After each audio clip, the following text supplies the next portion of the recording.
Social media వాడకం పెరగడంతో publicity దక్కించుకోవడం అనేది చాలా సులువైపోయింది. ఇక మనం ఇన్స్టాగ్రామ్ ఓపెన్ చేస్తే చాలు హీరోయిన్లు జిమ్ముల్లోంచి చెమటలు చిందించి బయటకు వచ్చే వీడియోలు కుప్పలు తెప్పలుగా మనకు దర్శనమిస్తాయి. దీంతో చూసేవారు అమ్మో ఈ బ్యూటీకి మామూలు ఫాలోయింగ్ లేదుగా అని అనుకుంటూ ఉంటారు. అలాగే ఎయిర్పోర్టుల్లో కూడా దర్శనమిస్తూ ఉంటారు కొందరు హీరోయిన్స్. దీంతో జిమ్ ఎయిర్పోర్ట్లో హీరోలు రాగానే ఫోటోగ్రాఫర్స్ వారి మీద పడిపోయి మరీ ఫోటోలు తీస్తూ ఉంటారు. అయితే అసలు అదే టైంకు వాళ్ళు వస్తారని వీళ్ళకి ఎలా తెలుస్తుంది? ఎప్పుడైనా ఆలోచించారా? అయితే దీనిపై తాజాగా ప్రియమణి స్పందించింది.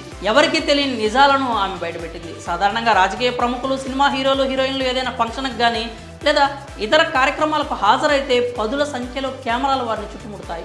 మరీ ముఖ్యంగా జిమ్ సెంటర్స్లో, ఎయిర్పోర్టుల్లో లేడీ సెలబ్రిటీలు కనిపించినప్పుడు మేడం ఒక్క ఫోటో ప్లీజ్ అంటూ ఫోటోగ్రాఫర్లు అడుగుతూ ఉంటారు. అయితే అదంతా సెలబ్రిటీల పబ్లిసిటీ స్టంట్ అని, ఆ ఫోటోగ్రాఫర్స్ డబ్బులు ఇస్తే వస్తారని సంచలన నిజాలు బయటపెట్టింది స్టార్ హీరోయిన్ ప్రియమణి. ఓ పాడ్కాస్ట్లో భాగంగా ప్రియమణి అసలు మ్యాటర్ రివీల్ చేసింది. ఈ విషయం ఇంతవరకు బహుశా ఎవరికి తెలియకపోవచ్చని, ఇది ఎక్కువగా ముంబైలో జరుగుతుందని చెప్పుకొచ్చింది. సెలబ్రిటీలు జిమ్, ఎయిర్పోర్ట్లో కనిపించగానే ఫోటోగ్రాఫర్లని ముందుగానే సెలబ్రిటీలు అరేంజ్ చేసుకుంటారని వెల్లడించింది. ఎంతమంది కావాలి, ఏ టైంకి రావాలి అనే విషయాల గురించి ముందుగానే చర్చించుకుంటారని, జిమ్, ఎయిర్పోర్ట్ ఇలా ఏ ప్లేస్కి రావాలి అనేది ఫిక్స్ చేసుకుంటారని ప్రియమణి చెప్పుకొచ్చింది. వీళ్ళందరికీ సెలబ్రిటీలు ఎప్పుడు వస్తారో, ఎక్కడ ఉంటారో అనే విషయాలు చెప్పే వ్యక్తి ఒకరు ఉంటారని, ఫోటోగ్రాఫర్లు ఫోటోలు తీసుకున్నాక ఆ వ్యక్తి వారికి డబ్బులు ఇస్తాడని ప్రియమణి వెల్లడించింది. ఇన్నాళ్ళు వారంతా చిన్న చితక యూట్యూబ్ ఛానల్ వాళ్ళేమో అని అనుకున్నాం, కానీ వాళ్ళు పెయిడ్ ఫోటోగ్రాఫర్స్ అని ప్రియమణి చెప్పుకొచ్చింది. మరి ఈ విషయంపై మీరేమనుకుంటున్నారో మీ అభిప్రాయాలని కామెంట్స్ రూపంలో తెలియజేయండి.